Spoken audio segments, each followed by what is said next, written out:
ለምን አናግራታለሁ? ለምን አትተይኝም? ለምን አትረሽኝም? ርቄሽም ሄጄ አልተለየሽኝም። ምንድነው ሚስጥርሽ ከኔ ያልተለየሽው? ትላንትናም ዛሬ ከኔ ተጣበቅሽው፣ ከስጋ ከደሜ ካጥንቴ ገባሽው እኮ። ለምን አትተይኝም? እህትና ወንድም እንዳሸን አፍልተሽ አንዱን ታቅፈሻል ሌሎቹን በትነሽ። እናቴ ምን ነካሽ? ደከመሽ? አረጀሽ?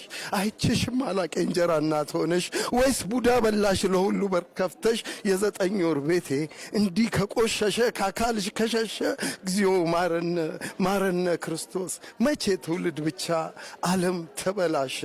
አንቺ እኮ ፍቅር ነሽ፣ አንቺ እኮ ክብር ነሽ፣ አንቺ እኮ ደግ፣ አንቺ እኮ የዋነሽ፣ አንቺ እኮ ፍቅር ነሽ የሁላችን እናት። ባክሽ እናቴ ለምን አልተውሽኝም? እንኳንም አልተውሽኝ፣ እንኳን አልረሳሽኝ። ባይኔ እኔም መጣሁልሽ፣ አየሽኝ፣ አየሁሽ፣ አየሽኝ እና እንደዚህ ያለ በጣም ልብ